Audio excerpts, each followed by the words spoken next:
Hello everyone, स्वागत है आप सभी का पढ़ ले जेई पर। इस क्लास में हम एक नया चैप्टर स्टार्ट करने जा रहे हैं। चैप्टर का नाम है लॉज ऑफ मोशन, जिसे बेसिकली हम लोग न्यूटन्स लॉज ऑफ मोशन के नाम से भी जानते हैं, क्योंकि यहाँ पे जितने भी लॉज ऑफ मोशन की हम चर्चा करेंगे सारी की सारी न्यूटन के लॉज की चर्चा होगी। राइट, यूनिवर्सल लॉज हैं, ठीक है। कहाँ एग्जिस्ट नहीं करते हैं उसकी चर्चा करेंगे, कहाँ फेल होते हैं उसकी चर्चा करेंगे। बट उससे पहले ये जानना जरूरी है कि है क्या चीज और कहाँ इसे अप्लाई किया जा सकता है। तो स्टार्ट करते हैं। अभी तक हमने पढ़ा क्या है? अभी तक हमने बेटा यूनिट एंड मेजरमेंट का एक छोटा सा बोल सकते हैं इंट्रोडक्शन पढ़ा है। एक लेक्चर है, आप सभी लोग जाके उसे देख सकते हैं, जिसमें ओवरव्यू है पूरे यूनिट एंड मेजरमेंट का, क्योंकि ये चीजें आपको विद टाइम अपने आप आ जाएंगी। देन 11th के बाद हम लोग एक बार जरूर यूनिट एंड मेजरमेंट का दोबारा लेक्चर लेंगे। राइट, उसके अलावा काइनेमैटिक्स पूरा पढ़ लिया हम लोगों ने और वेक्टर्स पढ़ लिया है। बहुत इंटरेस्टिंग चैप्टर बोल सकते हैं, नहीं भी अगर थे बट जेई के पॉइंट ऑफ व्यू से बहुत इंपॉर्टेंट है। Specifically kinematics and unit and measurement, दोनों मेंस और एडवांस की मैं बात कर रहा हूं। उसके अलावा अब जो फिजिक्स है ना, जिस फिजिक्स की हम एक्चुअल में स्टडी करने जा रहे हैं, फिजिक्स क्या है बेटा? बेसिकली एनर्जी, मोमेंटम और फोर्स की स्टडी करनी है हमको पूरे 11वीं में और पूरे 12वीं में। इन्हीं तीन चीजों पे बेस्ड है पूरी फिजिक्स, एनर्जी, मोमेंटम और फोर्स, और इन्हीं को रिलेट करेंगे आपस में वर्क वगैरह से। राइट, लॉज ऑफ मोशन एक ऐसा चैप्टर है जो फिजिक्स की आप इसे सोल बोल सकते हो, जिसके यहां कॉन्सेप्ट अच्छे हो जाते हैं, जिसको लॉज ऑफ मोशन अच्छे से समझ में आ जाता है, जो लॉज ऑफ मोशन के सवाल बना लेता है और जिसको फील आ जाती है लॉज ऑफ मोशन की, उसके लिए आगे का काम बहुत आसान है। क्योंकि ऐसा अब कोई चैप्टर नहीं होगा जिसमें हम फोर्स की बात नहीं करेंगे। फोर्स की बात अब तक तो हमने नहीं की थी, हमने समझा भी नहीं था, हमने ध्यान भी नहीं दिया था। लेकिन अब से हर एक बॉडी की, चाहे वो रुकी हुई है, चाहे वो मोशन में है, चाहे वो एक्सेलरेट कर रही है, चाहे यूनिफॉर्म मोशन में, उस बॉडी के ऊपर लगने वाले फोर्सेस का जरूर एनालिसिस होगा और फोर्सेस की जरूर बात की जाएगी। और उसी फोर्स से किए गए वर्क, उसी फोर्स के कारण आई एनर्जी और उसी फोर्स के कारण आए हुए मोमेंटम में चेंज को हमें पूरे 2 साल पढ़ना है। तो देखो, बेसिकली आप बोल सकते हो फिजिक्स यहां से स्टार्ट होने वाली है हमारे लिए, क्योंकि it is study of force, momentum and energy, जैसा कि मैंने बोला, और यहीं पे मैं तीनों को इंट्रोड्यूस कर दूंगा। राइट, तो इंट्रोडक्शन से स्टार्ट करते हैं। What is laws of motion, थोड़ा बहुत मैंने बता दिया है आप सभी लोगों को, और फिर कहानी ऐसे कुछ स्टार्ट होती है कि अभी तक हम काइनेमैटिक्स पढ़ रहे थे। काइनेमैटिक्स में एक पार्टिकल मूव कर रहा था, ठीक है। लेट्स से यहां से यहां वो किसी हॉरिजॉन्टल सरफेस पे मूव कर रहा होगा भाई। कोई पार्टिकल था, उसे आपने फेंक भी दिया था हॉरिजॉन्टल के साथ कुछ एंगल पे, ठीक है, तो वो इस तरह से मूव कर रहा था। राइट, मतलब हमने ऑल एंड ऑल अभी तक ऐसे पार्टिकल्स जो मूव कर रहे थे उनके ऊपर लगने वाले किसी फोर्स की बात नहीं की थी, बस उनकी मूवमेंट कैसे होगी इसकी बात की थी, कि how they will move and how their speed will increase और decrease, how their direction of motion will change और not change, how they will travel in horizontal direction, vertical direction और इन अ प्लेन।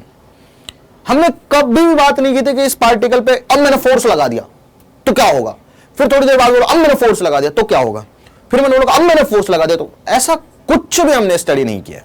लेकिन अब laws of motion में हम क्या करेंगे? Study of particle when forces are applied on it, ठीक है। तो बेसिकली लॉज ऑफ मोशन में हम इफेक्ट ऑफ फोर्सेस की चर्चा करेंगे कि ये फोर्स कर क्या सकता है। क्या बेटा, किसकी चर्चा करेंगे? इफेक्ट ऑफ फोर्स की चर्चा करेंगे, ये फोर्स कर क्या सकता है। अब क्या कर सकता है फोर्स, सोच के देखो। उसके लिए तो सर फोर्स को जानना जरूरी है, तो फोर्स को जानने के लिए हमें फोर्स पढ़ना जरूरी है। राइट, तो जानते हैं फोर्स क्या? आप सभी लोगों ने बेसिक सीखा होगा कि कोई पुश हो गया, कोई पुल हो गया, उसे फोर्स कहते हैं। जरूरी नहीं है कि दो चीजें एक दूसरे को पुश या पुल करे तो ही फोर्स लग रहा है उनके बीच में। हमारी अर्थ, हम सब ने पढ़ा हुआ है, हमारी अर्थ सन की तरफ अट्रैक्ट हो रही है, सन हमारी अर्थ को खींच रहा है, जिसके कारण अर्थ को एक ग्रेविटेशन पुल की वजह से क्या मिल रहा है बेटा? सेंट्रीपिटल फोर्स मिल रहा है, इसकी वजह से वो चक्कर काट रही है। Same goes to moon, moon के लिए भी सेम केस है। अर्थ के सेंटर की तरफ भाई मून पे फोर्स लग रहा है, जिसे हम सेंट्रीपिटल फोर्स कहते हैं, और मून हमारे अर्थ के चारों तरफ ऑर्बिट कर रहा है। तो अर्थ और मून कांटेक्ट में तो नहीं है यार, देखो, ठीक है। तो बहुत तरीके के फोर्स है। इन सभी फोर्सेस का नाम मैं आपको बता भी दूं तो भी उससे कोई फर्क पड़ेगा नहीं एक्चुअल में, कि इलेक्ट्रोमैग्नेटिक फोर्स जो हम बेसिकली 11वीं में भी पढ़ेंगे, 12वीं में बहुत सारा पढ़ने वाले हैं, प्रॉपर इलेक्ट्रोमैग्नेटिक फोर्स, ठीक। बट हाँ 11वीं में भी बहुत सारे इलेक्ट्रोमैग्नेटिक फोर्सेज जिनकी हम चर्चा करेंगे कॉन्टैक्ट वगैरह में आने की वजह से, उसकी वजह से मतलब उसके अलावा बहुत सारे और फोर्सेज है, जैसे ग्रेविटेशनल फोर्स है, वो हम एक चैप्टर है पूरा 11th क्लास में पूरा पढ़ेंगे। Weak nuclear force, strong nuclear force 12वीं क्लास में जाके चर्चा होगी। तो नाम में तो खैर कुछ रखा ही नहीं है, हमें तो फील चाहिए कि फोर्स है क्या चीज। तो ढंग से समझते हैं फोर्स है क्या चीज। फोर्स एक ऐसी फिजिकल क्वांटिटी है, फोर्स एक ऐसी फिजिकल क्वांटिटी है जो क्या कर सकती है, जो डायरेक्शन चेंज कर सकती है मोशन की, पार्टिकल की स्पीड को बढ़ाया घटा सकती है, और किसी बॉडी को डिफॉर्म कर सकती है। समझ रहे हो क्या कर सकता है ये फोर्स? फोर्स है ना एक ऐसी चीज है, अरे पुश और पुल तो है ही, पुश और पुल तो है ही, पुश और पुल ये तो आम भाषा में हो गया, ठीक है, ये इसको तो आप ठीक है फोर्स समझ ही सकते हो, ठीक। बेसिक मीनिंग क्या है इसका, ये तो ठीक है, ये तो आम भाषा में होगा। फिजिकल मीनिंग क्या है इसका, फिजिक्स में क्या है force? Anything that can change speed,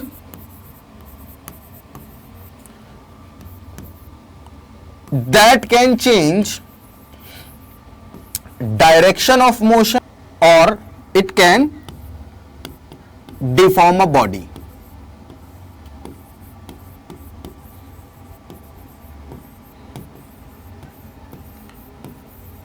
मतलब बेसिकली तीन चीजें हैं जिनसे आप फोर्स को बहुत अच्छे ढंग से समझ सकते हो। ध्यान से सुनना आप मेरी काम की बात, ठीक। जैसे मान लो इन एग्जांपल्स के थ्रू हम फील करने वाले हैं कि एग्जैक्टली फोर्स वर्क कैसे करता है। ठीक है यार, पुश और पुल तो हम सब बचपन में पढ़ चुके हैं, अब 9वीं क्लास में थोड़े ना जो पुश और पुल को फोर्स बोलेंगे, अब तो थोड़ा ब्रॉड लेवल पे इसको अंडरस्टैंड करने की जरूरत है हमें, ठीक। हमने क्या किया, हमने कहा कि यार जैसे मान लो कोई एक ऑब्जेक्ट है, कोई साइकिल वाला है, वो कांस्टेंट स्पीड से जा रहा है, कांस्टेंट स्पीड से उसने मेजर कर रखा है, मतलब कई स्पीड वाली साइकिल भी आती है जिनमें मीटर लगा होता है और मेजर हो जाती है स्पीड, उसने कांस्टेंट स्पीड मेंटेन की हुई है। आप गए, आपने पीछे जाके धक्का दे दिया, तो वो तो कांस्टेंट स्पीड से चल रहा था, आपने धक्का दिया मतलब आपने फोर्स लगाया और उसकी स्पीड बढ़ जाएगी, गारंटी है। जैसे मान लो मैं यहां खड़ा हूं, अब कोई मुझे जिस डायरेक्शन में धक्का देगा ना, मतलब मैंने अपने आप को फ्री छोड़ा हुआ है, मैं कोई फोर्स नहीं लगाने वाला, कोई मुझे जिस डायरेक्शन में धक्का देगा मैं उसी डायरेक्शन में मूव करूंगा। कोई मुझे यहां से आके धक्का देगा तो मैं शायद इधर मूव करूंगा, कोई मुझे यहां से आके धक्का देगा तो मैं इधर मूव करूंगा, कोई पीछे से आके धक्का देगा तो मैं आगे मूव करूंगा, और कोई आगे से जाके धक्का देगा मुझे तो मैं पीछे मूव कर जाऊंगा। मतलब ये कि फोर्स क्या कर रहा है, दो काम मैंने फील कर लिया। एक तो फोर्स डायरेक्शन ऑफ मोशन को चेंज कर रहा है, कैसे, मैं रेस्ट पे हूं एकदम, तो मेरे को डायरेक्शन दे दी इसने, मैं पीछे भी जा सकता हूं, मैं आगे भी जा सकता हूं, वो डिपेंड करेगा कि फोर्स किस डायरेक्शन में लग रहा है। और मेरा मैग्नीट्यूड भी बढ़ा दिया इसने स्पीड का, अभी मेरी स्पीड 0 है, मैं पीछे जाऊंगा तो मेरे पास कुछ स्पीड होगी, है ना। तो स्पीड चेंज कर सकता है, स्पीड की डायरेक्शन चेंज कर सकता है। कोई पार्टिकल ऐसे जा रहा हो, आप उस वजह से धक्का मारो तो इधर मुड़ जाएगा, कोई पार्टिकल ऐसे जा रहा है कांस्टेंट स्पीड से, आप इधर धक्का मारो ऐसे मुड़ जाएगा। तो डायरेक्शन भी चेंज कर सकता है, मैग्नीट्यूड भी चेंज कर सकता है, और जहां ये दोनों काम नहीं हो रहे होंगे फोर्स से, वहां डिफॉर्म कर देगा। भाई मैं क्या कर रहा हूं, मैं पुश करने की कोशिश करूंगा इस बोर्ड को, है ना, पुश करने की कोशिश करूंगा, पुश करने की कोशिश करूंगा, पुश करना, अभी पुश थोड़ी हो जाएगा, अरे कहीं चला थोड़ी जाएगा, मैं जितना जोर लगा लूं तो अल्टीमेटली क्या होगा, मैं फोर्स बढ़ाता रहूंगा, डिफॉर्म हो जाएगा, टूट जाएगा, बस इससे ज्यादा तो और क्या ही हो सकता है, ठीक है। और कई बार हो सकता है कि इनमें से कुछ भी ना हो, ऐसा हो सकता है क्या, ऐसा नहीं होगा। इवन मैं जब इसे टच कर रहा हूं तो मैं इसके यहाँ की जो सरफेस है ना उसे डिफॉर्म करने की कोशिश कर रहा हूं, कांटेक्ट में आते के साथ ही, ठीक, क्लियर है। तो या तो बेटा फोर्स क्या करेगा, एक बॉडी को एक्सेलरेट कर देगा बेसिकली। अब वो एक्सेलरेशन पॉजिटिव भी हो सकता है, नेगेटिव भी हो सकता है, और एक्सेलरेशन का मीनिंग हम बहुत अच्छे से काइनेमैटिक्स में समझ सकते हैं, समझ चुके हैं एक्चुअली, कि एक्सेलरेशन का मीनिंग है या तो वेलोसिटी जो है उसका मैग्नीट्यूड चेंज हो जाए, डायरेक्शन चेंज हो, दोनों ही केस में एक्सेलरेशन एग्जिस्ट करेगा, राइट। उसके अलावा डिफॉर्म कर सकता है बॉडी को, जैसे गुब्बारा है उसको मैं दोनों तरफ से दबा रहा हूं, अब वो एक्सेलरेट तो नहीं हो रहा है लेकिन वो डिफॉर्म तो हो रहा है ना, ठीक है। तो बेसिक फीलिंग थी फोर्स की जो जाननी बहुत ज्यादा जरूरी थी। खैर बहुत ज्यादा डिफिकल्ट चीज नहीं है ये सब, हम ऐसा नहीं है कि पहले हमने पढ़ा नहीं है, हम जानते नहीं है बिल्कुल भी, हमें पता है ऑलरेडी कि क्या फोर्स होता है, ठीक है। अब हम न्यूटन के लॉज की बात कर लेते हैं। 3 लॉज है जिन लॉज की हमें चर्चा करनी है, लॉज है, लॉज, ठीक है, इन लॉज नहीं, ठीक। First law, second law, third law. First law को लॉ ऑफ इनर्शिया के नाम से भी जानते हैं, और क्यों जानते हैं उसे समझने की कोशिश करते हैं, उसकी थोड़ी फील लेने की कोशिश करते हैं। ठीक, सुनना ध्यान से। पहले ये आपने एक मतलब स्टेटमेंट जो पढ़ी होगी, जो मैंने एज इट इज लिखी हुई, जो आपने किताबों में पढ़ी होगी या जो आपने बेसिकली एनसीईआरटी में पढ़ी होगी, नवी में भी पढ़ी होगी। Everybody continues in its state of rest और in uniform motion in a straight line unless it is compelled to change that state by forces impressed on it। मतलब कोई बॉडी रेस्ट पे है तो वो रेस्ट पे ही रहेगी जब तक आप कोई फोर्स नहीं लगाओगे। कोई बॉडी कंटिन्यू स्ट्रेट लाइन में यूनिफॉर्म स्पीड से चल रही है तो चलती ही रहेगी जब तक आप उस पर फोर्स नहीं लगाओगे। अब इसका क्या मतलब हुआ? इसका मतलब यह हुआ कि जो बॉडी है इस पूरे ब्रह्मांड में वो अपनी स्टेट को प्रिजर्व करने की कोशिश कर रही है, जो उसकी ऑलरेडी इस टाइम पे, इस प्रेजेंट में स्टेट है उसे। ठीक है, इसे लॉ ऑफ इनर्शिया भी कहते हैं।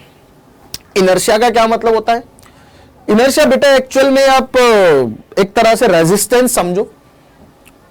जैसे मान लो कि कोई बॉडी है, कोई ब्लॉक है जिसे मैं m मास दे देता हूं। ठीक है, अब हम क्या क्या पढ़ने वाले हैं यहां पे ये भी समझ लो। ठीक है, कोई मास है, ठीक है, यहाँ रोटेशन वगैरह की अभी कोई चर्चा नहीं होगी, कोई बात नहीं होगी, बेसिक से चलेंगे बिल्कुल। m मास है, ठीक है, क्लियर है। 1 किलो मान लो, 2 किलो मान लो, ठीक है। एग्जाम्पल के तौर पे आपके घर में कोई ऐसा बिना व्हील वाला कोई बॉक्स पड़ा हो जिसमें व्हील नहीं हो, उसकी बात कर लेता हूँ। उसको पहले खाली रहने देना, उस पर धक्का मारना। अब उसकी स्टेट है कि वो रेस्ट पे है, आप गए फोर्स लगाने, तो आपको रेजिस्टेंस ऑफर किया उसने। मतलब ऐसा थोड़ी बिना फोर्स के अपने आप चले गया, वो कुछ तो फोर्स लगाना पड़ा, आपको लगाना पड़ा ना। आपने फीलिंग ली कि मैंने यार चलो लेट से 10 न्यूटन फोर्स लगाया और ये आगे मूव कर गया। आपने उसकी स्टेट को चेंज किया फोर्स लगा के, आपको थोड़ा रेजिस्टेंस फील हुआ। अब आपने क्या किया, इस मास को बढ़ा के कर दिया 10 टाइम्स m, मतलब कि 10 गुना बढ़ा दिया ये मास। अब आपने इसमें मान लो कि कपड़े वपड़े भर दिए, बहुत सारे बुक्स वगैरह भर दी हमने, पुरानी 10वीं की 9वीं की, है ना, छुटकारा पाने के लिए। चलो ठीक है, अब ये होगा भारी, 10 गुना मास हो गया इसका। अब आप जब इसको मूव कराने की कोशिश करोगे, मतलब जब आप इसकी स्टेट को चेंज करने की कोशिश करोगे, रेस्ट पे ही है, जब आप इसकी स्टेट को चेंज करने की कोशिश करोगे तो आपको 10 न्यूटन से तो ज्यादा फोर्स लगाना पड़ेगा, that you exert in previous case. जो प्रीवियस केस में आपने 10 न्यूटन में मूव करा दिया था ब्लॉक को, अब आपको ज्यादा क्या करना पड़ेगा, फोर्स लगाना पड़ेगा इसको मूव कराने के लिए। मैं मान रहा हूं सरफेसेस स्मूथ है बिल्कुल एकदम, तो ये मूव तो कर जाएगा लेकिन आपको फोर्स ज्यादा लगाना पड़ेगा, मतलब आपको रेजिस्टेंस फील होगा बेटा। मूव तो करेगा ही, ऑब्वियस बात है, बट आपको रेजिस्टेंस ज्यादा फील होगा। और ये हम आम जीवन में देखते ही हैं यार, देखते हैं कि नहीं देखते? Greater the mass greater is inertia. Inertia क्या है, आप लोगों को फील होगी इस चीज की ऑलरेडी कि इनर्शिया क्या है बेटा, एक रेजिस्टेंस है जो हर मास प्रोवाइड करता है। किस लिए प्रोवाइड करता है? अपनी स्टेट में चेंज ना होने के लिए आगे रेजिस्टेंस देता है वो, कि तुम मेरे स्टेट में चेंज करने की कोशिश करो, मैं तुम्हें रेजिस्टेंस दूंगा। वो देता रेजिस्टेंस, काइंड ऑफ विरोध करता है हिंदी में बोले तो। अब कोई भी मास है उसको जाके उसकी स्टेट को चेंज करने की कोशिश करो, जितना बड़ा मास होगा उतना ज्यादा आपको रेजिस्टेंस फील होगा ऑलरेडी। ठीक है, क्लियर? अच्छा, अब आगे की थोड़ी और चर्चा कर लेते हैं कि यार बॉडी रेस्ट पे है तो रेस्ट पे रहेगी।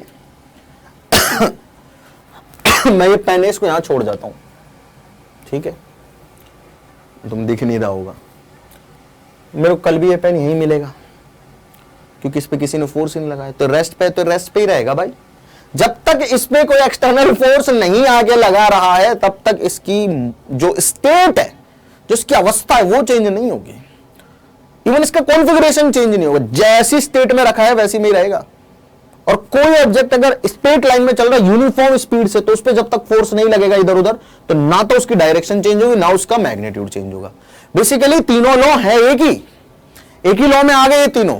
अब हमें इनको अलग अलग करके पढ़ना पड़ रहा है क्योंकि हमें तो यार सीखना है, अब क्या करें। ठीक, समझ में तो आपको आ गया होगा कि न्यूटन का फर्स्ट लॉ क्या क्या रहा है। रेस्ट पे रखी हुई चीज रेस्ट पे रहेगी और यूनिफॉर्म स्पीड से एक डायरेक्शन में चलती हुई चीज ऐसे ही अपनी मोशन को कंटिन्यू रखेगी जब तक कोई बाहर से उस पर फोर्स ना लग जाए। तो ये फर्स्ट लॉ हो गया। ठीक है, क्लियर है? चलो अब सेकंड लॉ की बात कर लेते हैं। ओहो हो, क्या बात है ना बेटा। किसी भी बॉडी पे लगने वाला जो फोर्स होता है ना, वो उस बॉडी के मोमेंटम के चेंज की रेट होता है। इसका मैं मैग्नीट्यूड लिखना चाहता हूं बेसिकली, ठीक है। क्या लिखना चाहता हूं? मैग्नीट्यूड, क्योंकि मोमेंटम एक वेक्टर क्वांटिटी और किसी भी डायरेक्शन में क्या हो सकता है? चेंज हो सकता है, ठीक। मतलब डायरेक्शन कुछ भी हो सकती है इसके चेंज की। मोमेंटम क्या होता है? mv, p बराबर mv होता है ना, सबको पता है। थोड़ा थोड़ा, अरे नवी में कुछ तो पढ़ा होगा। तो f की वैल्यू मैं लिख सकता हूं d/dt इंटू mv, ठीक है। अब m और v दो चीजें हैं हमारे पास, m और v दो चीजें हैं हमारे पास, ठीक है। दो मान लेते हैं अभी के लिए वेरिएबल है, x और y, u और v। अगर u और v मल्टीप्लाई में हो तो वो कैसे डिफरेंशिएट करेंगे उनका टाइम के रिस्पेक्ट में? भाई पहले हम u को रखेंगे और v का डिफरेंशिएशन कर देंगे, और फिर हम v को रखेंगे और u का डिफरेंशिएशन कर देंगे, ठीक है। अब क्या है कि यार न्यूटन के जो लॉज हैं, या मास की अगर मैं बात करूं तो मास जो हम जनरल ऑब्जर्वेंस करते हैं, धरती पर रहने वाले जीव जो हैं उनका मास लगभग कांस्टेंट ही रहता है। अनऑब्जर्वेबल चेंजेस आते हैं मास में, अनलेस हम स्पीड ऑफ लाइट से चलने लग जाएं। स्पीड ऑफ लाइट का मतलब है 3 लाख किलोमीटर एक सेकंड में। Can you imagine? सन से और अर्थ की दूरी हम 7 मिनट और 52 सेकंड में ट्रैवल कर लें, इतनी स्पीड से चलना, which is impossible actually, yes. तो मास तो हमारा चेंज होगा नहीं, होगा क्या? नहीं होगा, सिंपल सी बात है।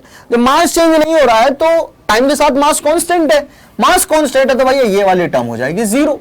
तो फोर्स जो आ गया वो आ गया m dv/dt, और dv/dt को हमने लिख दिया ma। अब हम इसको थोड़ा वेक्टर नोटेशन दे देते हैं कि फोर्स जो है वो मास इनटू एक्सेलरेशन के बराबर होता है। क्या हुआ बेटा? मतलब क्या? इसका मतलब यह है, अभी हम जो ऑब्जेक्ट कंसीडर कर रहे हैं ना, उनको एक पॉइंट के फॉर्म में कर रहे हैं। मैं बोलूंगा ब्लॉक, पर आपको मानना है कि सारा का सारा जो फोर्स लग रहा है ब्लॉक के सेंटर पे लग रहा है, क्योंकि अभी मास यूनिफॉर्म सब, मतलब आगे क्लियर हो जाएंगी सारी चीजें, don't worry. Centre of mass तक जाते जाते सब समझ में आ जाएगा। बट अभी के लिए आपको ये मानना है कि जो फोर्स हम लगा रहे हैं, कुछ अजम्पशंस लेके हमें चलने होंगे। अभी बाद में धीरे धीरे हमारे लिए सारी चीजें क्लियर हो जाएंगी। वो अजम्पशन नहीं भी लगाएंगे तो भी क्लियरिटी रहेगी हमें कि कहां पॉइंट पे, किस पॉइंट पे, कब और क्यों फोर्स लग रहा है, ठीक। हमने कहा फोर्स बराबर है मास इंटू एक्सेलरेशन, मतलब एफ बराबर मां बोल देते हैं, मैं बोल देते हैं। फॉर्मूले का कोई यूज नहीं है एक्चुअल में, फॉर्मूले की एप्लीकेशन का यूज है।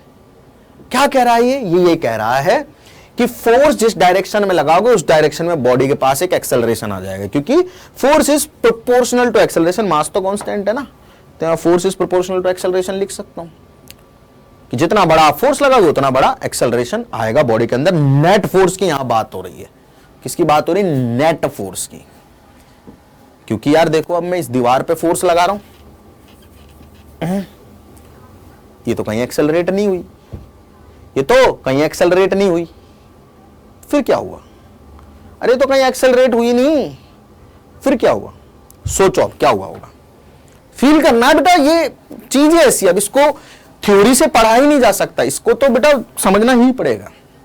इसके लिए तो हमें दुनिया भर के सवाल करने पड़ेंगे। ये तो कहीं गई नहीं, क्यों नहीं गई? क्योंकि मैंने जो फोर्स लगाया ना, that force is not sufficient to move the wall. क्यों नहीं है? क्योंकि वॉल के ऊपर और भी बहुत सारे ऐसे फोर्स लग रहे हैं जो इसे रोकने का प्रयास कर रहे हैं रादर देन इसे चलाने का। ये वॉल यहां इस वॉल से जुड़ी हुई है, यहां इस वॉल से जुड़ी हुई, ऊपर छत से जुड़ी हुई, नीचे जमीन में गड़ी हुई है। तो ये वॉल की टेंडेंसी है ही नहीं कि मूव करे। कैसे मूव करेगी भाई? मैं इतना सा इंसान इसको कैसे मूव करवा दूंगा? इसको तो बहुत सारे फोर्स रोक के खड़े हुए हैं ना। तो मतलब इस पे अभी भी नेट फोर्स जीरो ही है, फर्क ही नहीं पड़ रहा कुछ। अगर फोर्स नहीं है मतलब एक्सेलरेशन नहीं है तो फोर्स नहीं है ना। Net net net net net force तो है, नेट नेट बोल रहा हूं, नेट, ठीक है। नेट फोर्स की बात हो रही यहां पे। अगर नेट फोर्स नहीं होगा किसी बॉडी के ऊपर तो भैया एक्सेलरेशन उसका जीरो रहेगा। मतलब अगर आप नेट फोर्स नहीं लगा रहे हो किसी बॉडी पे तो आप ना तो उसकी वेलोसिटी की डायरेक्शन चेंज कर सकते हो, ना मैग्नीट्यूड चेंज कर सकते हो, ठीक है। क्लियर है? डिफॉर्मेशन हम करेंगे भी नहीं, हम नहीं चाहते चीजों को तोड़ना फोड़ना, ठीक।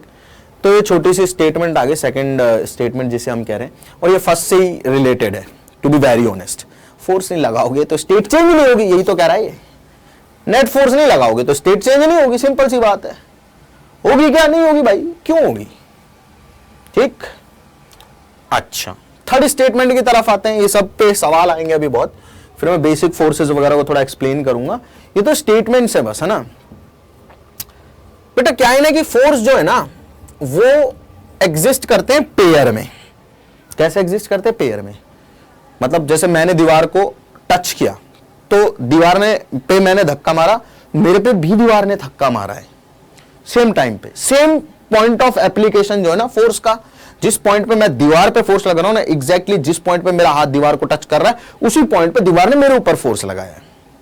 मतलब ये कि आपने एक स्टेटमेंट सुनी होगी, each and every action has equal and opposite reaction. ठीक है, तो ऐसा बोला गया है कि each and every action has equal and opposite reaction. ठीक है बेटा, कि each and every action has equal and opposite reaction. इसका मतलब क्या है सर? ये तो हमने बहुत सुना है। इसका मतलब ये है कि फोर्सेस पेयर में एग्जिस्ट करते हैं, और जब भी आप किसी चीज पे फोर्स लगाते हो, मतलब whenever there is an action there has to be some reaction offered. Reaction भी होता है वहां विद्यमान। ठीक है, ठीक है, ठीक है, ठीक है। This is Newton's third law. जैसे कि सुनना ध्यान से, मैं मान लेता हूं, एक छोटा सा एग्जांपल ले रहा हूं। मैं मान लीजिए अभी फ्लोर पे खड़ा हूं, ठीक है, तो एक्चुअल में हो क्या रहा है कि मैं फ्लोर को, अगर मैं फ्लोर पे खड़ा हूं तो मैं फ्लोर को दबा रहा हूं। ऑब्वियस सी बात है, मेरा वेट फ्लोर पे लगा हुआ है ना। अगर मैं गुब्बारा रखूंगा बीच में तो दबेगा ना गुब्बारा, मतलब मैं दबा रहा हूं फ्लोर को। साथ में क्या हो रहा है, फ्लोर को अगर मैं दबा रहा हूं, मैं फोर्स लगा रहा हूं। सुनना ध्यान से, फ्लोर में मेरे ऊपर एग्जैक्टली सेम पॉइंट पे जो कॉन्टैक्ट पॉइंट है वहां पे क्या कर रहा है बेटा, सेम अमाउंट में फोर्स लगा रहा है, सेम मैग्नीट्यूड का। सेम अमाउंट में क्या लगा रहा है? फोर्स लगा रहा है, सेम मैग्नीट्यूड का। इन्हें हम कहते हैं सिस्टम के लिए इंटरनल फोर्सेस। क्या कहते हैं? Internal forces. क्या कहते हैं? Internal forces. सिस्टम क्या होता है, इंटरनल फोर्स क्या होता है, एक्सटर्नल फोर्स क्या होता है, क्या इसकी चर्चा करेंगे अभी हम। ठीक, तो इक्वल एंड ऑपोजिट डायरेक्शन में रिएक्शन होती है हर एक फोर्स की। आपने देखा होगा कि कई सारे एक्सपेरिमेंट्स में आपने देखा होगा कि आप गुब्बारा है, ठीक है, जैसे आप गुब्बारे में से, ध्यान से देखना, ये मान लो कोई बलून है, ठीक है, ऐसे ये ओपनिंग है बलून की, ठीक है। जैसे आपने बलून की ओपनिंग को खोला तो बलून में से हवा निकलती है, निकलती है, निकलती है, और बलून आगे मूव करने लग जाता है। करने लग जाता है, नहीं करने लग जाता, मतलब बलून ने एक्शन किया कि बलून ने हवा बाहर फेंकी। बलून ने एक्शन किया कि बलून ने हवा बाहर फेंकी, ठीक है। तो उसका रिएक्शन क्या हो गया, हवा ने बलून को आगे पुश किया, जो हवा निकली उसकी वजह से बलून आगे गया। पहले नहीं जाएगा, आप छोड़ोगे तभी जाएगा, वो हवा बाहर निकलेगी, उसका रिएक्शन होगा, बलून पीछे जाएगा, ठीक है। ऐसे बहुत सारे एक्सपेरिमेंट है, आप देखते हो, you must have seen most of the experiment, कि आप अगर एक स्केटिंग बोर्ड पे खड़े हो जाओ, एक फुटबॉल हाथ में लेके ऐसे, और आप फुटबॉल को आगे फेंकोगे तो आप स्केटबोर्ड पीछे जाने लग जाएगा। मतलब अब आपको थोड़ी थोड़ी फील आने लग रही है कि यार हाँ, जितनी तेज आप फुटबॉल को आगे फेंकोगे उतनी तेज आपको पीछे की तरफ फील आएगी कि हाँ भाई यार मैंने फुटबॉल पे ज्यादा जोर लगा तो पीछे की तरफ जाने की कोशिश कर रहा हूं मैं, राइट। बास्केटबॉल ले लो, if you don't want to touch football, ठीक, क्लियर है मेरी बात सभी लोगों को।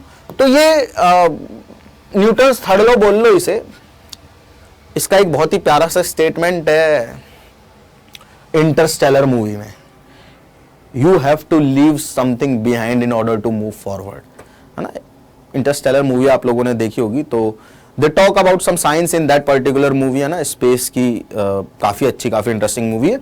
और उस मूवी में बताते हैं कि मतलब एक डायलॉग है, there is a dialogue and that I remember कि you have to leave something behind to move forward. और ये लाइफ में भी एप्लीकेबल है। बहुत सारी चीजें आपको पीछे छोड़नी होंगी अगर आप आगे बढ़ना चाहते हो, तो त्याग देनी पड़ेंगी अगर आप आगे बढ़ना चाहते हो तो। एग्जैक्टली न्यूटन्स थर्ड लॉ, ये गुब्बारा यही कर रहा है, हवा को पीछे छोड़ रहा है, खुद आगे बढ़ रहा है। So that was the definition due to, that was the most amazing definition of Newton's third law. Actually किताबों में नहीं मिली मुझे, मूवी में मिली, ठीक, और मुझे बहुत पसंद भी आई। खैर मैं यहाँ बोलूंगा नहीं, क्योंकि अगर वैसे तो जेई के पेपर में कोई ये पूछेगा नहीं आपको कि न्यूटन्स थर्ड लॉ की स्टेटमेंट क्या होती है, सवाल कैसे आएंगे later on this chapter upcoming lectures में आप देख ही लोगे सारे के सारे। अब मुझे कुछ बेसिक फोर्सेस की बात करनी है आप लोगों से, है ना। मैं थोड़ा सा क्या है कि ये तो चीजें थी जो थ्योरी थी, एक्चुअल में जो समझाने के लिए थी चीजों को, आपको थोड़ी सी फील जनरेट करने के लिए थी। अब मुद्दे की बात आ रही है, देखना ध्यान से कि कुछ बेसिक फोर्सेस हैं जिनकी मैं चर्चा कर रहा हूं और जो हमारे लिए इंपॉर्टेंट है। पहला फोर्स होगा वेट, ठीक है, ये पढ़ना बहुत ज्यादा जरूरी है, तीनों फोर्सेस को, उनका डायरेक्शन और इनका मैग्नीट्यूड क्या होता है, ये सब चीजें, ठीक है। दूसरा है बेटा नॉर्मल कांटेक्ट फोर्स,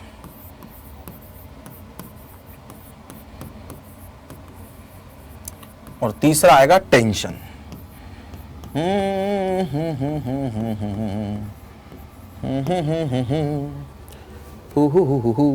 क्या बेटा, weight, normal contact force and tension, ठीक है, ठीक है। सबसे पहले वेट को हम लोग कंसीडर कर लेते हैं। Let's talk something about weight of a body. क्या होता है वेट? बेटा वेट को हम लोग W से दिखा देते हैं और इसकी वैल्यू होती है मास इनटू ग्रेविटेशनल एक्सेलरेशन। तो वेट जो है वो क्या है बेटा, एक फोर्स है। भाई इसको मास से कंफ्यूज मत करना, सबसे पहली चीज तो ये, मास तो इस पूरे ब्रह्मांड में आप कहीं भी चले जाओ वहां आपका सेम रहेगा, लेकिन वेट अलग अलग है। मेरा वेट अगर यहाँ 60 किलो है तो हो सकता है मेरा वेट 10 किलो हो मून पे, ठीक है, हो सकता है मेरा वेट कहीं और कुछ और हो। तो ग्रेविटी पे डिपेंड करता है, क्योंकि जितनी ग्रेविटी अर्थ की है उतनी ग्रेविटी सारे प्लैनेट्स की नहीं है, तो हर प्लैनेट पे मेरा वेट अलग अलग होगा। खैर सुनो जरा ध्यान से, मास जो है दैट इज कांस्टेंट। मास मेरे अंदर जो मैटर है जिससे मैं बना हुआ हूं, न्यूट्रॉन्स, प्रोटॉन्स, इलेक्ट्रॉन्स, है ना, एनॉल्स, जो भी सब एटॉमिक और एटॉमिक पार्टिकल्स हैं, जो एटम्स हैं जिनसे मैं बना हुआ हूं, वो मेरे अंदर कांस्टेंट है। ग्रेविटी यानी कि वातावरण चेंज हो रहा है बाहर का, जिसकी वजह से मेरा वेट चेंज हो सकता है।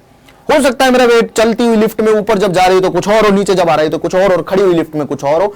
ये भी सारे सवाल पढ़ने हमें।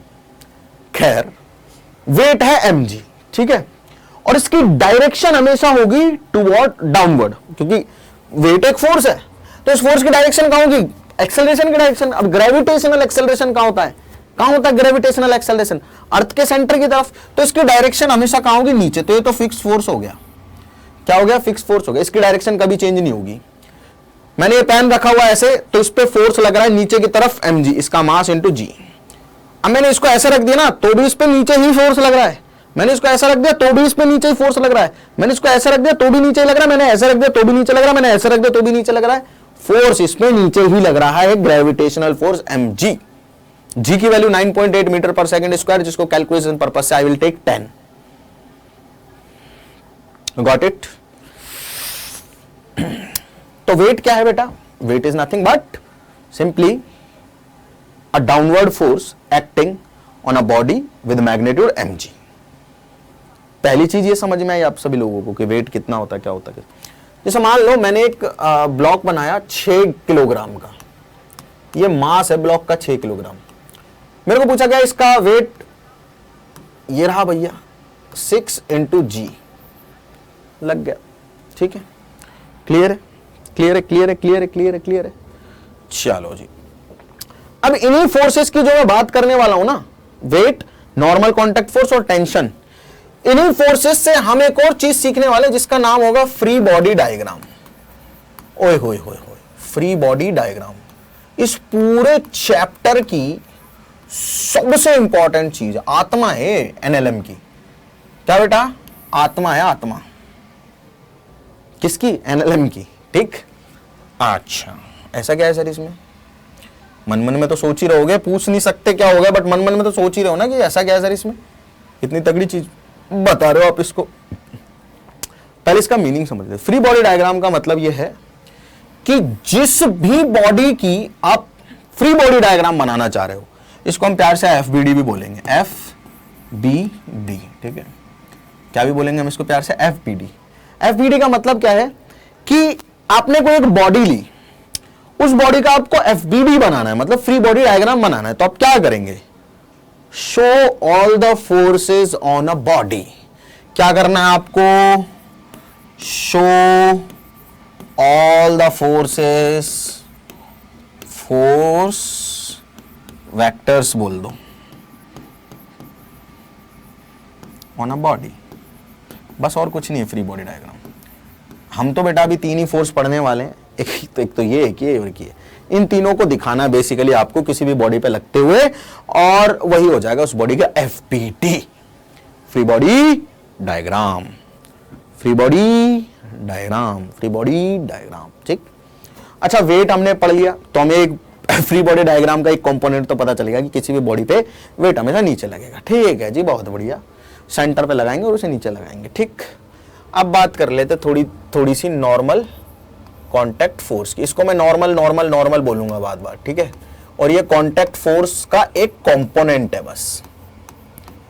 क्या है बेटा, ये कांटेक्ट फोर्स का एक कंपोनेंट है। दूसरा कंपोनेंट भी बहुत ही जल्द आ जाएगा, डोंट वरी, नाम भी नहीं ले रहा मैं अभी उसका, तुम कंफ्यूज हो गए।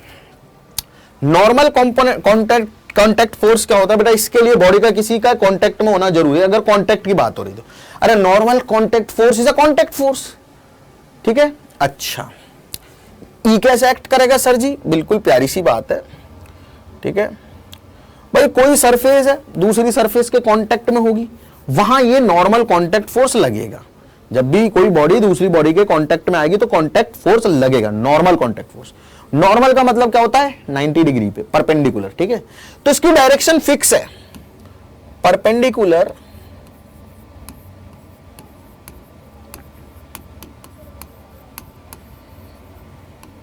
To the contact surface.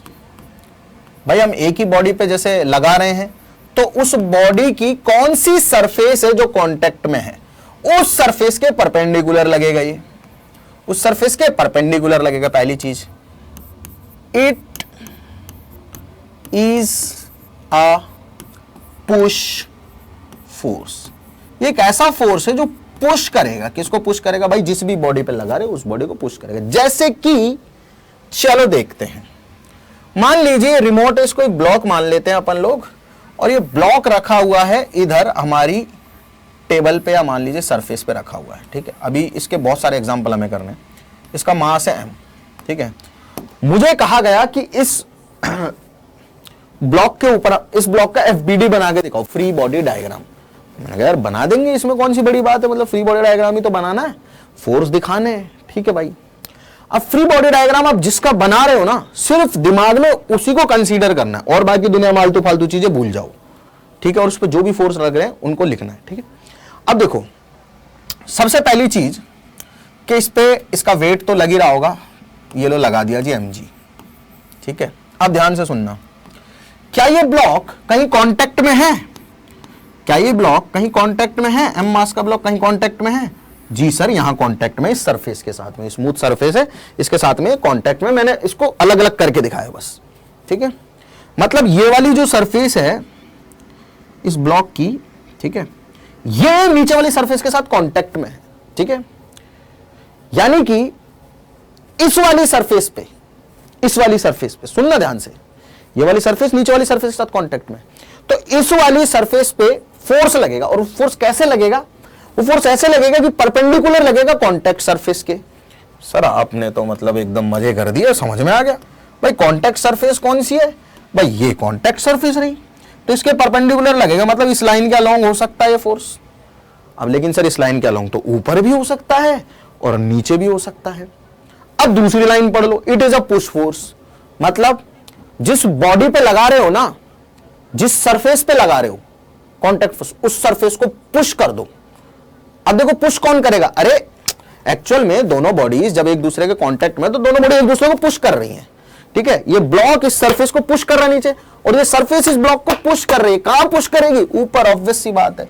तो भैया जो नॉर्मल फोर्स लग गया वो लग गया इसके ऊपर, ऊपर की तरफ, जिसको मैंने एन नाम दे दिया।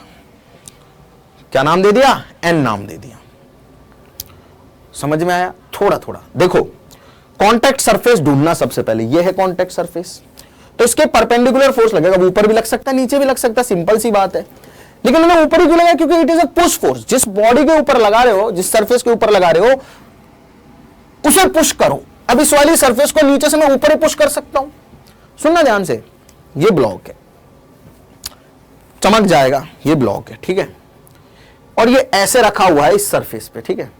अब नीचे वाली सरफेस से मैं कह रहा हूं, मतलब इस हाथ से कह रहा हूं मैं, हाथ फ्लोर है और ये ब्लॉक है, ठीक है।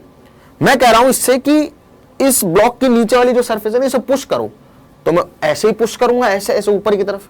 अगर मैं नीचे पुश करूंगा, नीचे थोड़ी पुश कर सकता हूं यार, बॉडी ऊपर है, उसको नीचे कैसे पुश कर दूंगा मैं, पॉसिबल है नहीं, नीचे तो बॉडी है ही नहीं ना, तो उसको कहां पुश करूंगा मैं, ऊपर की तरफ। अब इससे भी अच्छा एक और तरीका, जिस बॉडी पे कांटेक्ट फोर्स देख रहे हो, नॉर्मल कांटेक्ट फोर्स जिस बॉडी पे देख रहे हो, पहले उस बॉडी की कांटेक्ट सरफेस को फाइंड करो। जी सर कर लिए कांटेक्ट में सरफेस, बिल्कुल कांटेक्ट में। मैंने कहा ठीक है भाई। अब उस कांटेक्ट सरफेस के परपेंडिकुलर जिस बॉडी पे फोर्स देख रहे हो, उसी बॉडी की दिशा में फोर्स लगा दो। देखो भैया ये सरफेस है, ठीक है, कांटेक्ट सरफेस। अब किस बॉडी पे फोर्स देख रहा हूं मैं, इस बॉडी पे देख रहा हूं। ये बॉडी कहां है, ऊपर की तरफ, तो ऊपर की तरफ फोर्स लगा दिया। नीचे की तरफ तो फ्लोर है ना, उस पर क्यों लगाऊं फोर्स, ठीक है, क्लियर है। और सुनो, अगर मैं फ्लोर की बात करूं तो भाई फ्लोर भी तो इसके कांटेक्ट में था, तो क्योंकि फ्लोर ने इस बॉडी पे नॉर्मल फोर्स लगाया ना, उतना ही नॉर्मल फोर्स ये बॉडी भी फ्लोर पे लगा रही होगी, फ्लोर के परपेंडिकुलर। और फ्लोर किस डायरेक्शन में, नीचे की तरफ, तो नीचे की तरफ ही फोर्स लगा रही होगी। तो ये फोर्स है जो ब्लॉक ने फ्लोर पे लगाया है, और ये वाला नॉर्मल फोर्स है जो फ्लोर ने ब्लॉक पे लगाया है। ये नॉर्मल क्या है, वो फोर्स है जो फ्लोर ने ब्लॉक पे लगाया है। ये फोर्स क्या है, रेड वाले, ये वो फोर्स है जो ब्लॉक ने फ्लोर पे लगाया है। ठीक है क्या, अरे ठीक है क्या भाई, अरे ठीक है क्या भाई, समझ में आई थोड़ी थोड़ी थोड़ी थोड़ी थोड़ी थोड़ी, जरा सी भी नहीं। जैसे ये देखो, एक ये ब्लॉक है स्मॉल एम, और एक ब्लॉक है कैपिटल एम, ठीक है, ठीक, दो ब्लॉक हो गए। जी सर बिल्कुल सही बात है, दोनों ब्लॉक ऐसे फ्लोर पे रखे हुए हैं। ये शायद हमारे पास एग्जाम्पल भी है लेक्चर में, चलो ठीक है, लेटर ऑन देखते हैं इस एग्जाम्पल को, ठीक है, शायद यहीं पे है, let me see if it is here all, ठीक है, हाँ यहाँ है, ठीक है। बस बहुत सारे सवाल है अपने पास, कोई दिक्कत नहीं है। अब हम थोड़ी टेंशन की चर्चा कर लेते हैं, टेंशन बहुत है ना।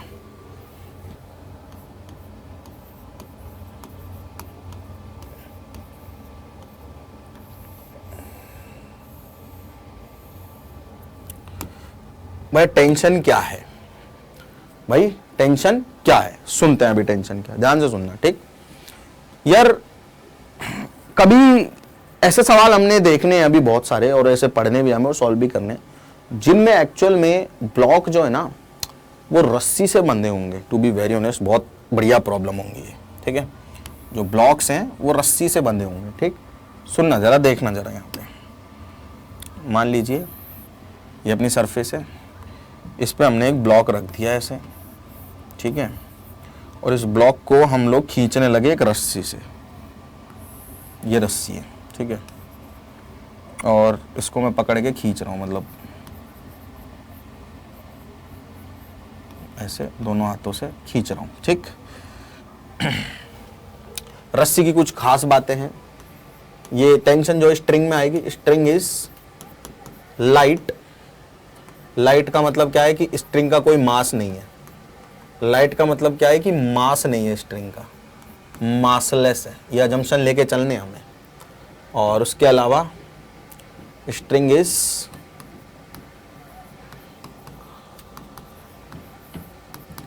इनएक्सटेंसिबल। इनएक्सटेंसिबल,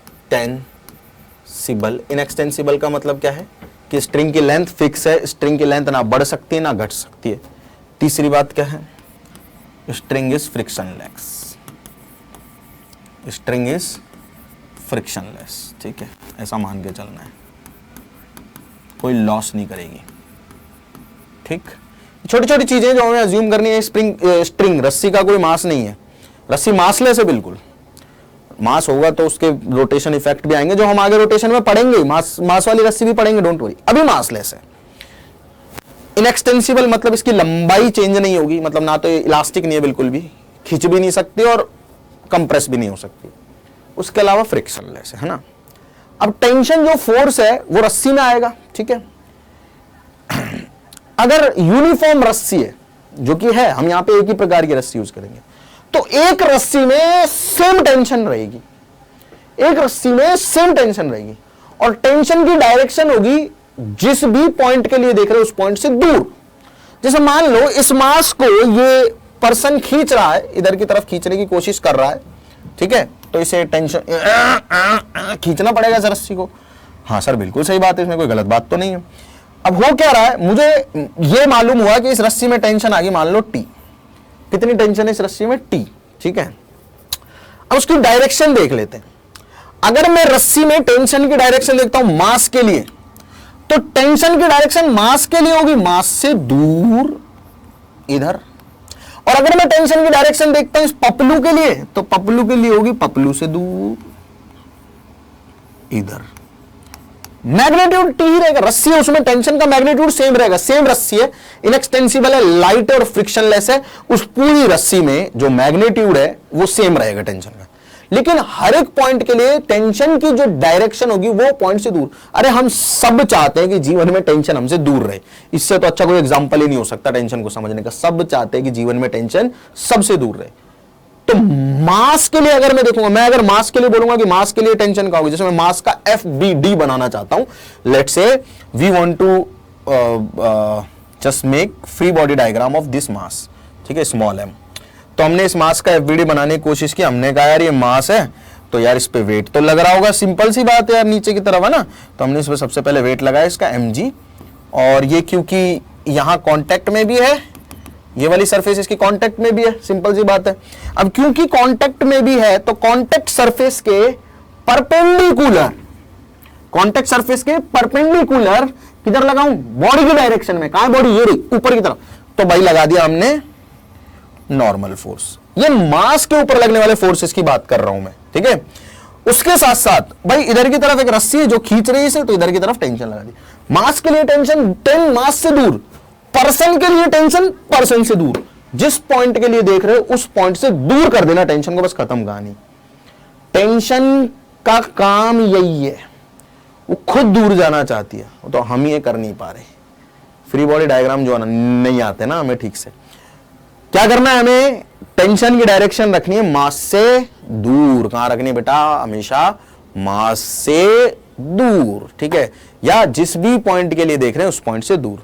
अब इसमें हमको 3 चीजें हमने पढ़ी हैं, वेट, नॉर्मल कांटेक्ट फोर्स और टेंशन। अब इन तीनों के भर भर के सवाल देखने हमें, और तीनों के भर भर के क्वेश्चन करने, क्योंकि अभी बहुत सारे अच्छे क्वेश्चन है मेरे पास, उन क्वेश्चंस की अपन को चर्चा करनी, ठीक है। चलो जी, अब एक छोटी सी चीज और है, ओहो पहले ही आ गए, तो उसका नाम है equilibrium of a body, translational equilibrium of a body. उसकी चर्चा करेंगे, पहले ये सब नोट करो फटाफट से। नोट कर लिया भाई सभी ने? चलो अब यार एक छोटी सी चीज है before moving on to the examples, जो हमें डिस्कस कर लेनी चाहिए, राइट। बहुत बेसिक सी चीज है, आप सभी लोग पहले से उसे जानते होंगे, और नहीं जानते तो अभी सीख जाएंगे, ठीक है। हमें अभी चर्चा करनी है ट्रांसलेशनल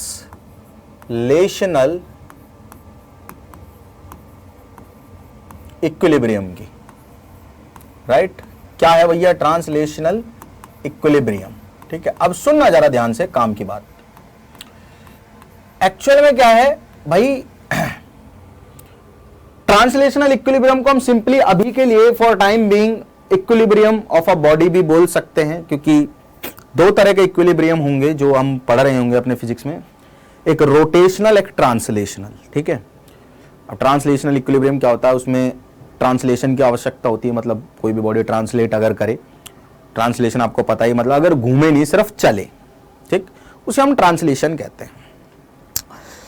तो ट्रांसलेशनल इक्विलिब्रियम के लिए कुछ चीजें नेसेसरी है।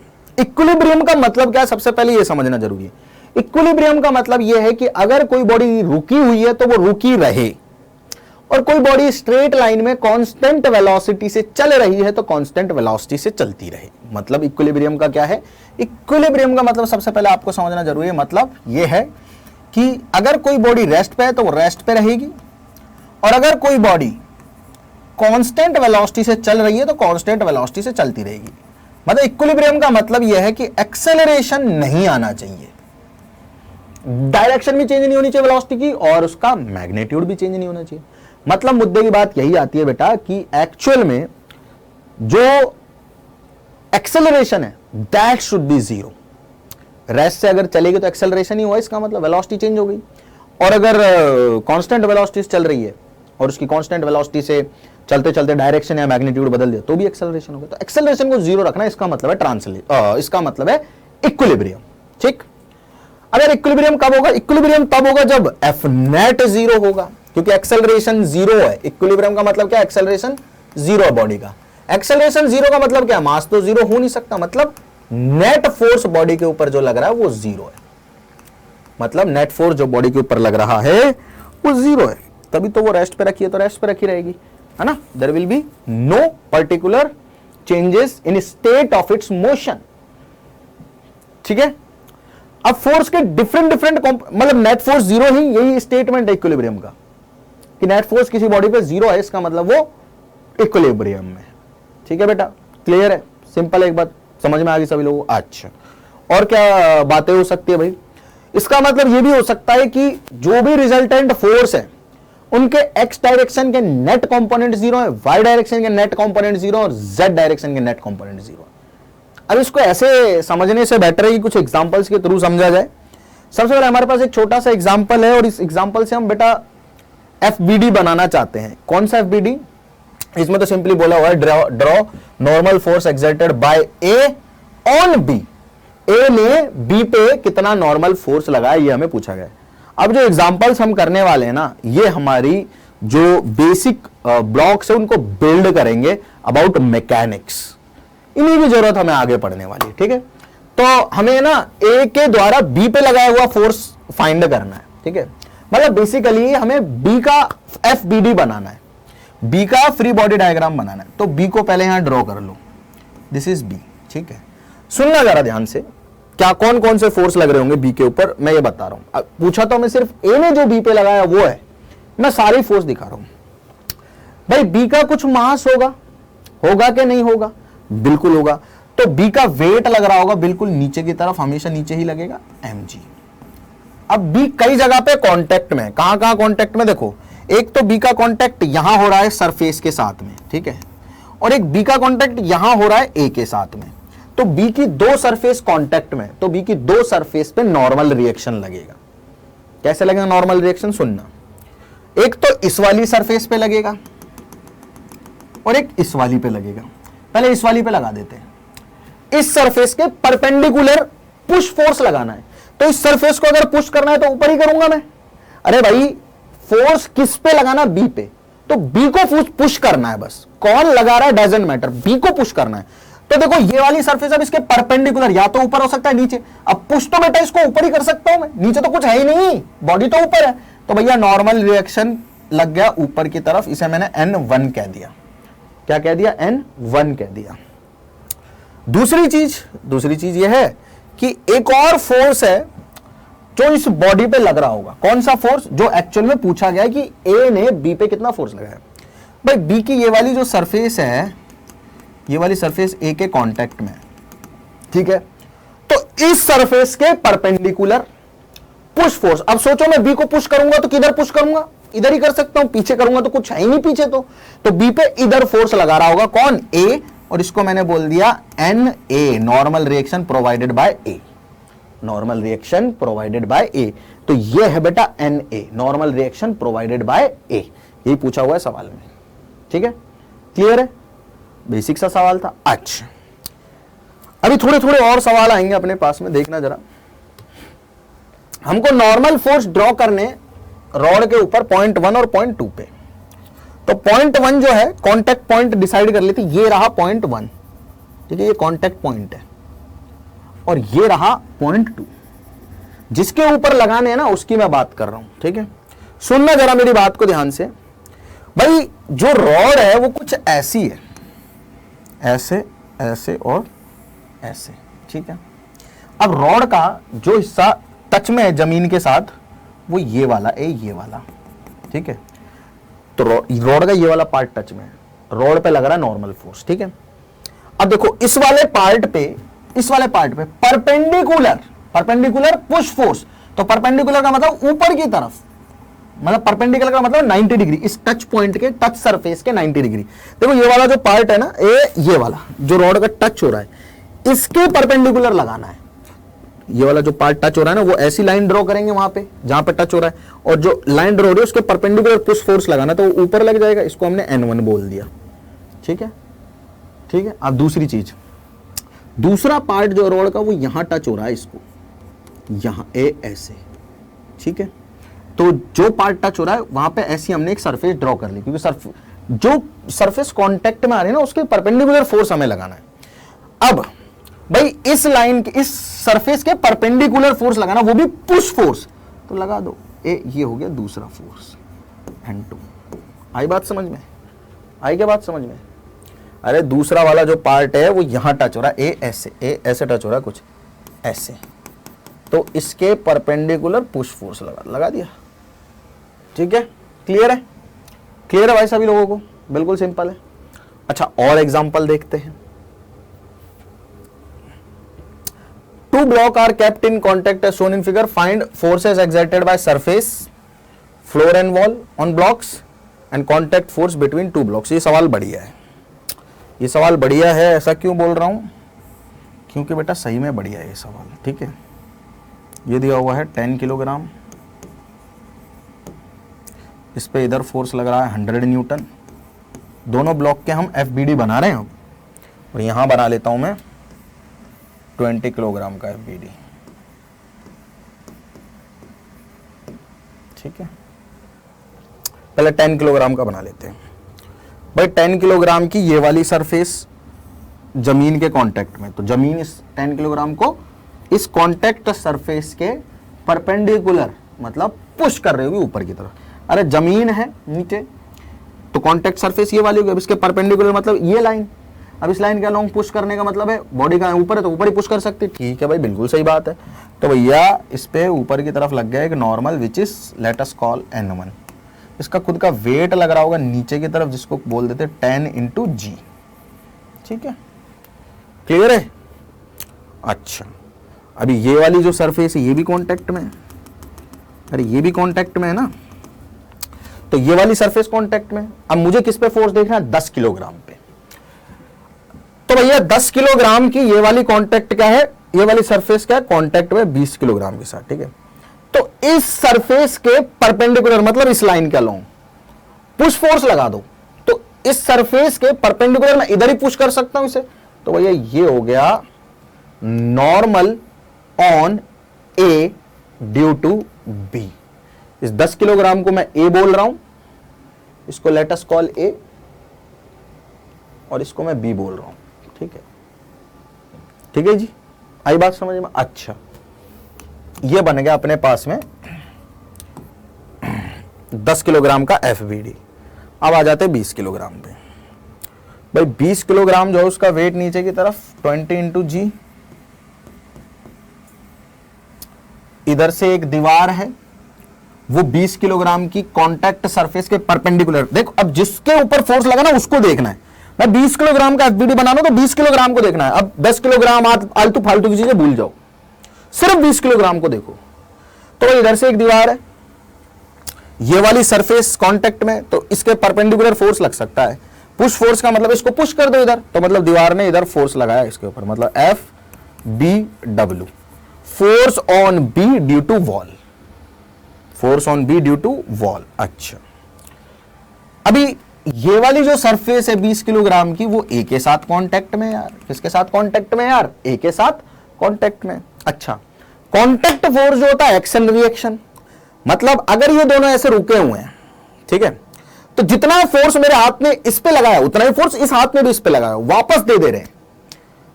कांटेक्ट फोर्स जो है बेटा ये एक्शन रिएक्शन पेयर बना रहे हैं, ठीक है। इसने जितना फोर्स इसको दिया, इसने भी उतना ही फोर्स इसको दे दिया, ठीक है। कॉन्टैक्ट फोर्स जो होते हैं वो एक्शन रिएक्शन बनाते हैं, मतलब सेम मैग्नीट्यूड का ओपोजिट डायरेक्शन में फोर्स लग गया है। अगर ए ने बी पे फोर्स लगाया है 10 न्यूटन, अगर दोनों कांटेक्ट में रखे हुए तो ए ने भी बी पे फोर्स लगा रखा है 10 न्यूटन, बस ऑपोजिट डायरेक्शन में। यह बात पक्की है, ठीक है। अच्छा, तो भैया ध्यान से सुनना, 20 किलोग्राम की ये वाली सरफेस कांटेक्ट में ए के साथ, तो इस वाली कांटेक्ट सरफेस के परपेंडिकुलर फोर्स लगेगा। तो इस वाली सरफेस के परपेंडिकुलर ऐसे मैं पुश करूंगा तो इधर ही पुश होगा। इस वाली सरफेस के परपेंडिकुलर अगर मैं पुश करना चाहूंगा तो पीछे तो कर नहीं सकता, क्योंकि इसके पीछे तो कुछ नहीं है, तो मैं इस सरफेस के आगे इधर पुश करूंगा इसे, ठीक है। तो ये हो गया normal on B due to A. मुझे पता है normal on A due to B बराबर है normal on B due to A, because this is contact reaction action force pair. Action reaction force pair बोल लो। कुछ समझ में नहीं आया सर, इतना डिफिकल्ट सवाल आपने पहली क्लास में ही करवा दिया, यही तो खास बात है, ठीक। कुछ कुछ फोर्सेज है उनको अभी हम लिखते चल रहे, डोंट वरी, टेंशन नहीं लेने का, ठीक। क्या किया हमने भाई, देखो ए जो है नीचे वेट लग रहा है, इधर से डायरेक्ट 100 न्यूटन का फोर्स लग रहा है, ठीक है। जो फोर्स लग रहा है उनको उसी ब्लॉक पे दिखाना है। ये वाला सरफेस कांटेक्ट में, तो इस सरफेस के परपेंडिकुलर ब्लॉक को पुश कर दो, ऊपर पुश होगा। ये वाली सरफेस कांटेक्ट में इस सरफेस के परपेंडिकुलर ब्लॉक को पुश कर दो, लगा दिया फोर्स। ये वाली सरफेस कांटेक्ट में इसके परपेंडिकुलर ब्लॉक को पुश कर दो, ये वाली सरफेस कांटेक्ट में इस सरफेस के परपेंडिकुलर ब्लॉक को पुश कर दो, और नीचे वाली भी तो है, तो यहां पे लगा दिया हमने N2। अरे ये वाला हिस्सा भी तो कांटेक्ट में भाई, ये नीचे वाला, ठीक है। इसके अलावा 50 न्यूटन का फोर्स और लग रहा है इसके ऊपर। क्या भाई, 50 न्यूटन का फोर्स और लग रहा है इसके ऊपर, मतलब ऐसे लग रहा है कुछ, ऐसे 50 न्यूटन का फोर्स, ठीक है।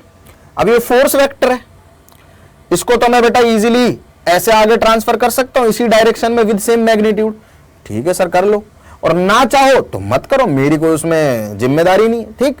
मैंने क्या किया, इसको फोर्स को आगे ट्रांसफर कर लिया, ऐसे लग रहा है भाई, वेक्टर तो चेंज नहीं हुआ इससे। अरे भाई वेक्टर तो चेंज नहीं हुआ इससे, उतना ही फोर्स उसी मैग्नीट्यूड का मैंने लगा दिया 50 न्यूटन, और इसकी जो डायरेक्शन है वर्टिकल से 30 डिग्री है, मतलब ये 30 डिग्री है, मतलब ये 30 डिग्री है, ठीक है। अब अगर ये दोनों बॉडी इक्विलिब्रियम में हैं तो net force on these two body must be equal बेटा, net force on these two bodies must be equal बेटा, ठीक। तो अभी तो मुझे ये समझ में आ रहा है कि जो NAB है वो है बेटा अपना 100 न्यूटन के बराबर, क्योंकि यार इधर से इस ब्लॉक पे फोर्स लग रहा है NAB, इधर से लग रहा है 100 न्यूटन, ये दोनों बराबर होने चाहिए, तभी तो नेट फोर्स 0 होगा। वेक्टर तो पड़े हुए हैं। N1 जो इस पे लग रहा है वो हो जाएगा 10 इंटू G, यानी कि 100 न्यूटन, ये भी 100 न्यूटन हो गया भाई, ठीक। और सुनो ध्यान से, NAB बराबर NBA है, मतलब NAB की वैल्यू अगर इधर 100 न्यूटन है, मतलब 20 किलोग्राम ने इसको इधर 100 न्यूटन से धकेला, तो 100 न्यूटन से ही 10 किलोग्राम इसको धकेलेगा, तो इसकी वैल्यू NBA की भी वैल्यू 100 न्यूटन आ गई। अरे सेम है ना वैल्यू, मतलब अगर इसने इस पे 100 न्यूटन का फोर्स इधर लगा रखा है तो इसने भी इस पे 100 न्यूटन का फोर्स इधर लगा रखा है, इसमें कोई दौराय नहीं है, ठीक है। अब इसकी चर्चा कर लेते। पूछा गया, अच्छा फ्लोर और वॉल के फोर्स एक्सर्टेड पूछे हुए और दोनों के बीच में कांटेक्ट फोर्स, दोनों के बीच में कांटेक्ट फोर्स तो 100 न्यूटन है। अब इसका FBD जो हमने बनाया हुआ इसके थोड़ा कर लेते हैं बेटा, काम कर लेते हैं इसका, ठीक है। तो मुझे पता है कि वर्टिकल डायरेक्शन के और हॉरिजॉन्टल डायरेक्शन के फोर्स जो है बैलेंस होने चाहिए। हम हमेशा क्या करेंगे, जो भी ब्लॉक्स होंगे उन पे वर्टिकल और हॉरिजॉन्टल डायरेक्शन के फोर्स बैलेंस कर देंगे, ठीक है। तो मुझे फोर्स लिखने हैं, ऐसा कुछ अपने पास डायग्राम है, this is 20 kilogram, this is 200 Newton क्योंकि 20 into G, this is N2, this is 50 Newton, this is 30 degree, ठीक है। दिस इज 100 न्यूटन, क्योंकि A को ये 100 न्यूटन से दबा के रखा था तो A ने इसको 100 न्यूटन वापस दे दिया। And this is FBW, force on B due to wall, अब एक्स डायरेक्शन वाई डायरेक्शन के फोर्स इक्वल करने, सबसे पहले तो मुझे इसके कंपोनेंट करने पड़ेंगे। इधर आ जाएगा 50 cos 30 और इधर आ जाएगा 50 sin 30। कंपोनेंट कर लिया। अब इस फोर्स को आप हटा सकते हो क्योंकि इसके रिजल्ट, इसके कंपोनेंट्स लगा लिए ना मैंने। अब भैया हॉरिजॉन्टल, सारे के सारे जो फोर्सेस हैं वो हॉरिजॉन्टल और वर्टिकल में रेजोल्यूशन कर लिया हमने, कंपोनेंट ले लिए। अब ये नेट जीरो करना है, मतलब ऊपर जितना फोर्स है नीचे भी उतना होना चाहिए। मतलब N2 बराबर होना चाहिए 200 प्लस 50 cos 30 के, क्या आ जाएगा 200 प्लस 50 √3/2।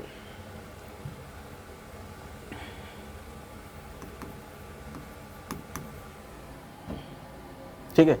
और इस डायरेक्शन में राइट में फोर्स है 100 न्यूटन, ठीक है,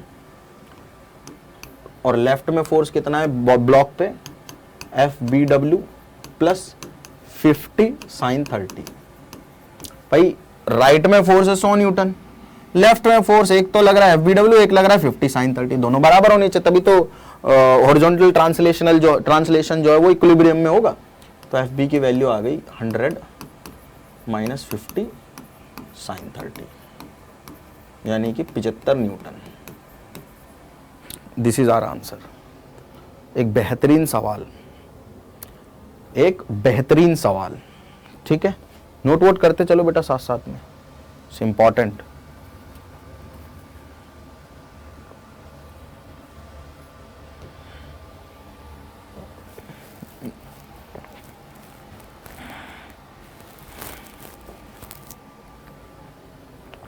Find out the normal reaction at point A and B if mass of a sphere is 10 kilogram. ये स्फीयर है, इसका मास है 10 किलोग्राम। इसके ऊपर हमें रिएक्शन फाइंड करनी A और B पॉइंट पे। पहले तो लेट मी ड्रॉ स्फीयर। ठीक है, अब क्या हो रहा है बेटा, ये सेंटर है, ठीक है। अब यहाँ आ रहा है A, पॉइंट A यहाँ है कहीं, और ठीक है, पॉइंट ए से 1 मीटर दूर, अच्छा ये 5 मीटर है ना टोटल, रेडियस 5 मीटर है। देखो ध्यान से देख लो इस डायग्राम को, रेडियस 5 मीटर है, सुनना ध्यान से। 3 मीटर नीचे ये पॉइंट बी है और 1 मीटर नीचे पॉइंट ए है, मतलब 1 मीटर बाकी की दूरी बचेगी क्योंकि रेडियस 5 है। 3 1 1 ऐसे ही होगा। तो सबसे पहले 3 मीटर नीचे अपन कुछ बना लेते हैं, है ना, ये टोटल 5 हो जाएगी। ठीक है, तो इसको लेट से 3 मान लेते हैं। यहाँ पे पॉइंट बी है, और ठीक है, और ये जो दूरी है, this distance we know this is given as 3 metre, और इसके 1 मीटर नीचे मतलब ए जस्ट यहाँ पॉइंट ए है, मतलब ये दूरी जो है ये 1 मीटर, मतलब सेंटर से दूरी ये 4 मीटर हो गई। ठीक है, अच्छा ठीक है भाई, बहुत बढ़िया सवाल है, सुनना जरा ध्यान से। दिस डिस्टेंस इज 1 मीटर,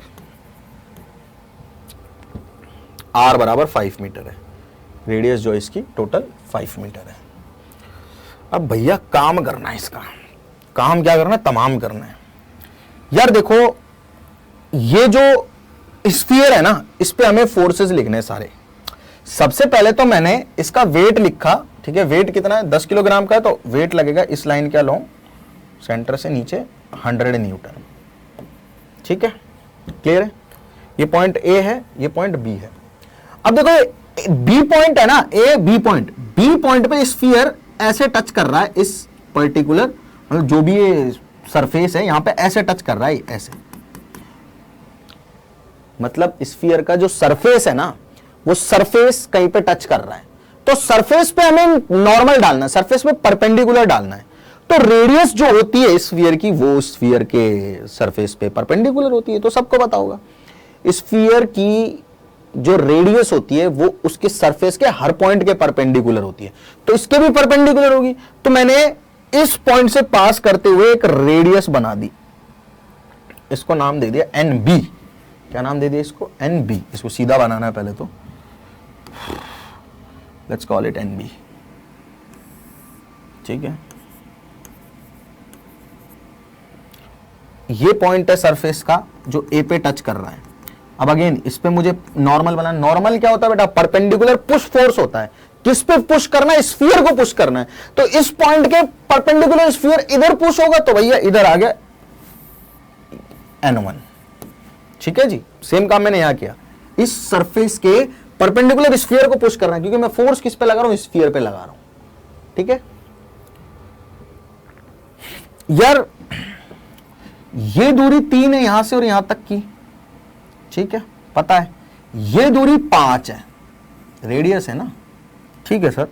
इसको अगर मैं थीटा मानूं, ठीक है, तो मैं कॉस थीटा लिख सकता हूं, क्या लिख सकता हूं, 3/5।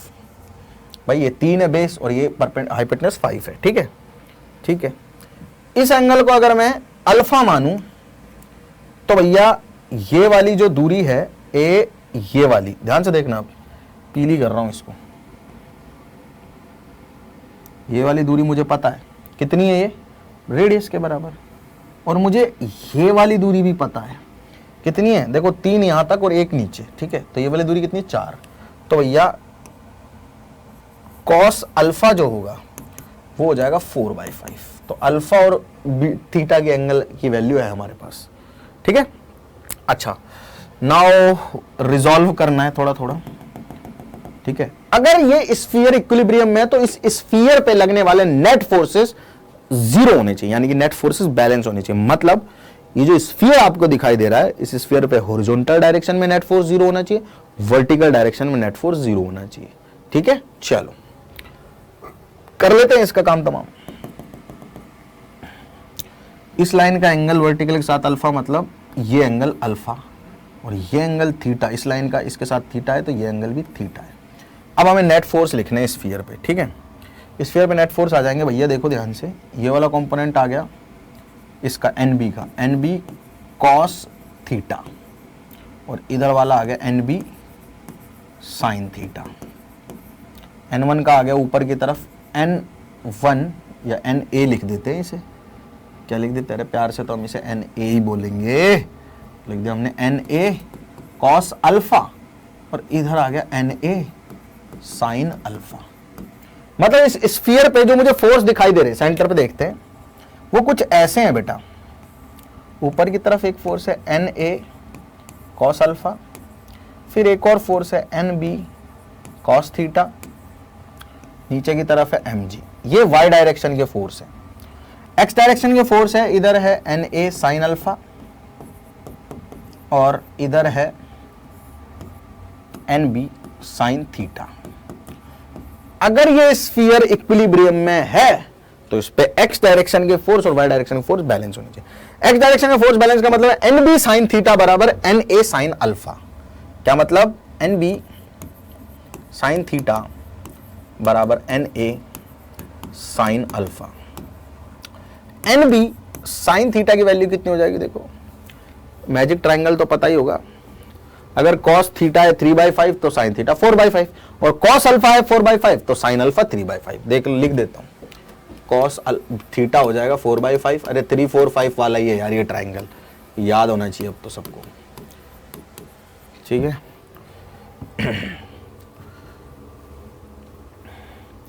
तो साइन थीटा हो जाएगा 4/5 और NA साइन अल्फा हो जाएगा 3/5, 5 से 5 कट गया, तो NB इंटू 4 बराबर आ गया NA इंटू 3, पहली इक्वेशन।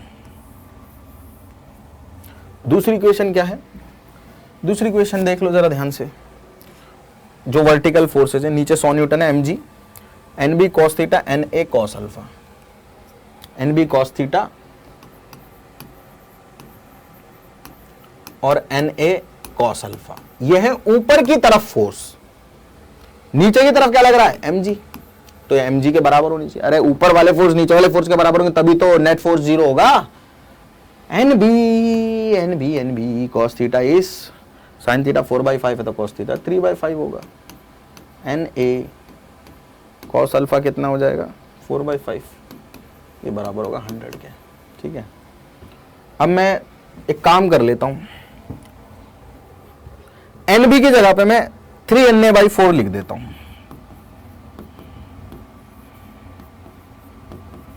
लिख दूं, किया अभी मैंने, मैंने लिखा 3Na/4 into 3/5 plus Na into 4/5 बराबर 100।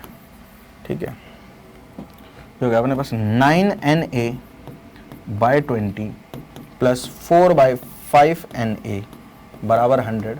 20 एलसीएम लिया, 9Na प्लस 16Na बराबर 100 इंटू 20, 25Na बराबर 100 इंटू 20,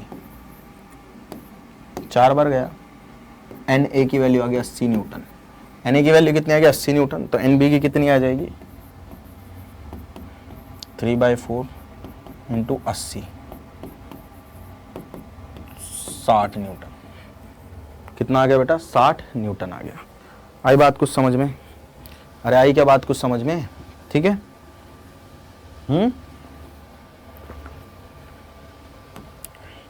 ठीक है ना?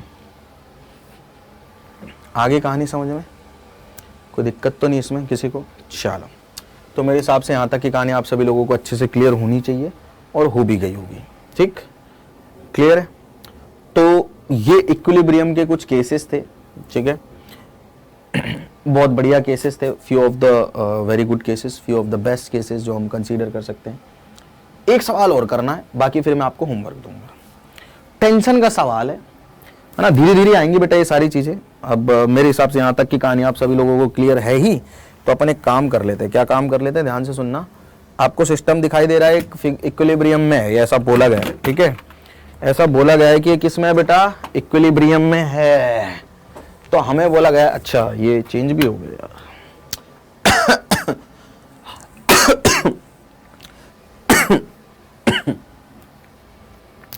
अब हमें कहा गया है कि magnitude of tension in each string बताना है, T1 T2 T3 T4। जी की वैल्यू 10 समझनी है। तो सिस्टम कुछ ऐसा है, इसको थोड़ा देख लेते हैं। ये 30 है, ये 60 है। ठीक है, इसको डायग्राम को बनाते हैं।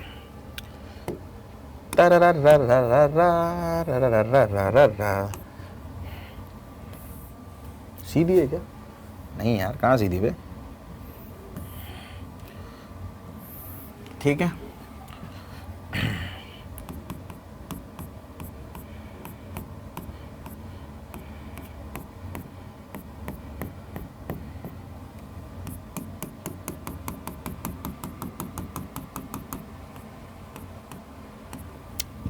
अब एक काम करते हैं, रस्सी बना देते हैं भाई। रस्सी को ऐसे कर देते हैं, कलर दे देते हैं। ठीक है, एक इधर है, फिर एक नीचे है।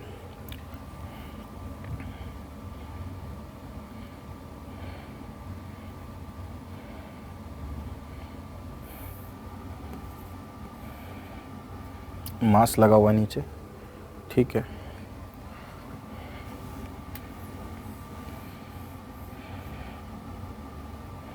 एक रस्सी ऐसे है हॉरिजॉन्टल के साथ 30 डिग्री पे। ठीक है, यहाँ से एक रस्सी मिल रही है, फिर हॉरिजॉन्टल के साथ 60 डिग्री पे जा रही है रस्सी ऐसे। ठीक है,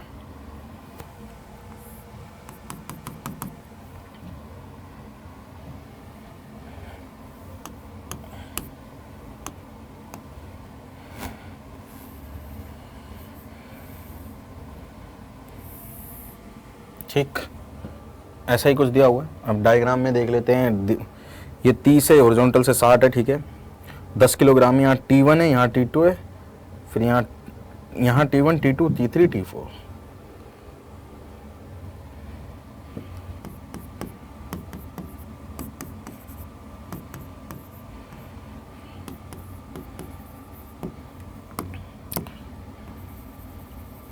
काफ़ी बेहतरीन सवाल है ये।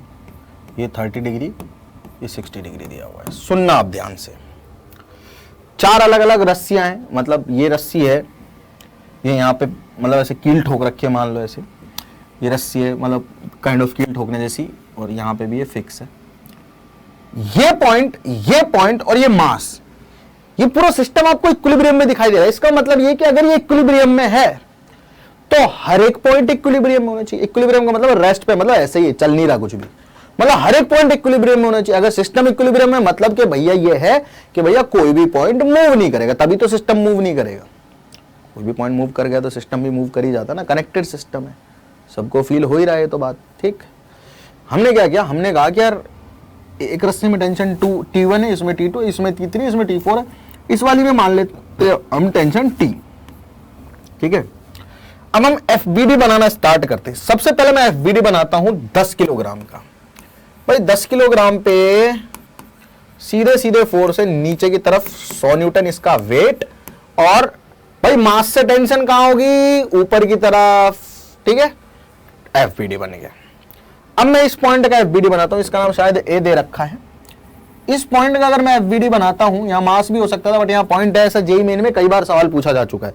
मास की जगह से पॉइंट दे रखा है। पॉइंट का मतलब है कि यहां पॉइंट पे रस्सियां मिल रही हैं और ये पॉइंट भी इक्विलिब्रियम है, मतलब इस पे भी नेट फोर्स 0 है। भाई अगर इस रस्सी में टेंशन T1 है तो इस पॉइंट के लिए कहां होगी, इस पॉइंट के लिए कहां होगी, पॉइंट से दूर, तो T1 की डायरेक्शन आ गई पॉइंट से दूर, ठीक है जी, ठीक है जी। अब देखो एक वर्टिकल लाइन है, इससे 30 डिग्री पे टेंशन T2, और ये भी कहा होगी भाई पॉइंट से दूर। अरे यार दुनिया में हर चीज टेंशन को दूर भगाना चाहती है, तो सबसे दूर कर दो। और ये वाली रस्सी भी तो इस पॉइंट पे कनेक्टेड है, तो भैया इस रस्सी में इस पॉइंट के लिए टेंशन कहा होगी, नीचे होगी कितनी, T, ठीक है। पॉइंट A का डायग्राम बन गया, वेरी गुड। ये 30 डिग्री दे रखा है। अब पॉइंट B का भी बना देते हैं। ये पॉइंट B है बेटा, 3 रस्सियां पहले कनेक्ट करो, ठीक है। पॉइंट B पे 3, 1 2 और 3, तो एक तो ऐसे है, एक वर्टिकल से थोड़ा ऐसे 60 डिग्री पे है, और दूसरा ऐसे वर्टिकल से, मतलब अगर मैं एंगल देखना चाहूँ, ध्यान से सुनना, देखो अभी ये एंगल अगर मुझे पता चल गया है 30 डिग्री है, तो ये तो 90 है, ठीक है। तो 60 होना चाहिए, मतलब हॉरिजॉन्टल लाइन के साथ ये वाला एंगल 60 होना चाहिए, ठीक है। तो मैंने कर दिया, ये वाला हॉरिजॉन्टल लाइन के साथ ये वाला एंगल 60 कर दिया। ये 60 है तो ये 30 है, मतलब कुछ ऐसे कर दो, ठीक है, ठीक है। अरे भाई ये 60 है, ये भी 60 है, पॉइंट से दूर हमेशा। ये वाली टेंशन T4 भी दूर, ये वाली टेंशन T3 भी दूर, और ये वाली टेंशन T2 भी दूर। अब भैया वर्टिकल और हॉरिजॉन्टल कंपोनेंट में इसका निपटारा कर दो, हो गया सवाल। देखो ये तो ऑलरेडी इस पे हॉरिजॉन्टल तो कोई फोर्स है नहीं, सिर्फ वर्टिकल डायरेक्शन में, तो ऊपर वाला फोर्स नीचे वाले के बराबर होगा, मतलब T की वैल्यू आ गई भैया 100 न्यूटन। कितनी आ गई भैया, 100 न्यूटन, ठीक है। अच्छा बेटा पहला लेक्चर है, आते आते से आएंगी ये सारी चीजें, है ना, धीरे धीरे धीरे धीरे, more you practice more you learn. बार बार देखोगे लेक्चर को, बहुत बढ़िया समझ में आएगा, ठीक। यहां भी थोड़ी चर्चा कर लेते हैं। इस T2 के कंपोनेंट के भाई T2 cos 30, और इधर आ गया T2 sin 30, ठीक है। अब देखो ध्यान से, भाई ये खत्म हो गया, ये फोर्स इसके कंपोनेंट कर लिया। अब हॉरिजॉन्टल फोर्स देख लो, T1 ये बराबर होना चाहिए T2 sin 30 के, और वर्टिकल फोर्स T बराबर होना चाहिए T2 cos 30 के। अब मुझे T की वैल्यू तो पता है कितनी है, 100 न्यूटन है, तो यहाँ 100 रखूंगा, यहाँ 100 रख देता हूं, ये बराबर हो जाएगा T2 cos 30 की वैल्यू कितनी होती है, √3/2, 2 इधर चला गया, √3 नीचे आ गया, T2 की वैल्यू आ गई, कितनी आ गई भैया, 200/√3 न्यूटन। चलो जी, T2 तो निपटा। T1 की वैल्यू क्या होगी, अब T2 की वैल्यू अगर आ गई तो T1 की भी आ जाएगी, इसमें क्या है, इस T2 को यहां रख दो तो T1 की वैल्यू आ जाएगी। T1 कितना आ जाएगा भाई, T1 आ जाएगा अपने पास में T2 यानी कि 200/√3 divided by, sorry multiplied by 1/2, 100/√3 आ जाएगा। अरे साइन 30 तो पता ही होगा ना, 1/2 होता है, ठीक है। अब इधर आ जाते हैं जरा, भाई ये तो ऑलरेडी हॉरिजॉन्टल है, इसके टुकड़े करने हैं। ये आ गया T2 cos 60, और ये आ गया T2 sin 60। T4 का इधर कंपोनेंट cos 60, और ये T4 sin 60। अब हॉरिजॉन्टल और वर्टिकल फिर बराबर कर दो, मतलब T4 cos 60 बराबर T2 sin 60। T4 cos 60 बराबर T2 sin 60। चलो इधर ही करना पड़ेगा यार कैलकुलेशन। T4 cos 60 बराबर T2 sin 60। तो T4 1/2 बराबर T2 की वैल्यू क्या है 200/√3 इंटू साइन 60 √3/2। ये कैंसिल आउट, ये कैंसिल आउट, तो T4 की वैल्यू भी 200 न्यूटन आ गई और T1 आ गया। ठीक है, T3 कहाँ गया यार, ये T3 है ना, अच्छा T3 इधर है। ठीक है, T2 आ गया, T4 आ गया, अब T3 ये रह रहा है। ठीक है, T3 को मैं ब्लू कर देता हूँ, ले यहीं कर देता हूँ। हॉरिजॉन्टल उधर कितना है T4 sin 60 बराबर होना चाहिए इधर वाले force T2 cos 60 plus T3 plus T2 cos 60। थोड़ा साफ सफाई से लिख लेते हैं इसको। कितना है रे T2 cos 60 प्लस T3, ये इधर वाला फोर्स है, इधर वाला T4 sin 60। इसकी वैल्यू देखते हैं। T2 की क्या है 200/√3 cos 60 1/2। T3 बराबर T4 की, है T4 की 200 sin 60 √3/2। ये 100/√3 हो गया, ये 100/√3 हो गया, तो T3 की वैल्यू आ गई 100/√3 minus 100/√3। T1 T2 T3 T4 सारे फोर्सेस आ गए हमारे पास। ठीक है, तो यार हमें करना है इक्विलिब्रियम में, हमें प्रैक्टिस करनी है। एक्चुअली प्रैक्टिस के लिए मैं आपको बहुत सारे सवाल दे भी दूंगा और हमको ये समझना है बेसिकली कि ट्रांसलेशनल इक्विलिब्रियम का मतलब क्या होता है कि हर एक पॉइंट जो है, बेटा हम कुछ भी नहीं कर रहे हैं, यहाँ पे वेक्टर ही तो चल रहा है। अभी तक कहानी तो अभी शुरू होगी, अभी तो यहाँ पे वेक्टर ही चल रहा है। अभी तो हमें एक लेक्चर और लगेगा जहाँ पे हम थोड़े बेसिक्स को ही डिस्कस करेंगे, फिर हम एक्चुअल में एनएलएम में घुसेंगे। एनएलएम का मतलब न्यूटन्स लॉज ऑफ मोशन।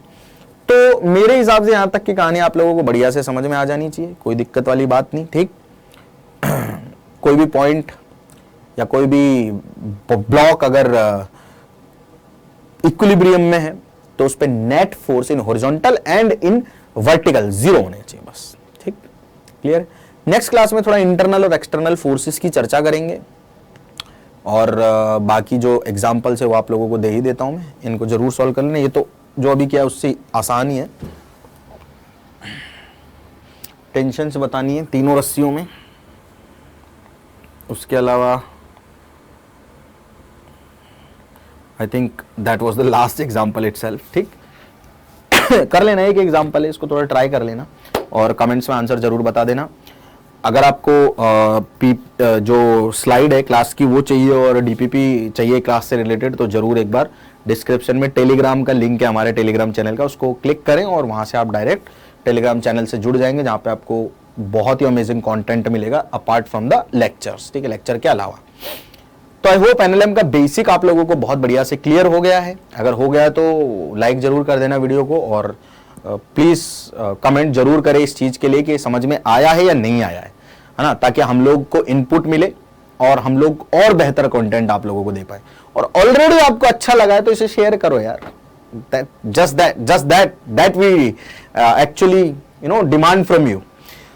तो यार स्टार्ट करते हैं अब आगे की कहानी को अगली क्लास में। अगली क्लास में हम क्या क्या पढ़ेंगे ये बता देता हूं। नेक्स्ट क्लास में हम लोग सबसे पहले कुछ एग्जांपल्स और करेंगे, फिर हम फोर्स के कारण कोई बॉडी कैसे मूव करते हुए, तो इक्विलिब्रियम की चर्चा हो रही है, फिर मूवमेंट पे चर्चा होगी कि इक्विलिब्रियम डिस्टर्ब कैसे होगा। ठीक है, see you in the next class, thank you so much.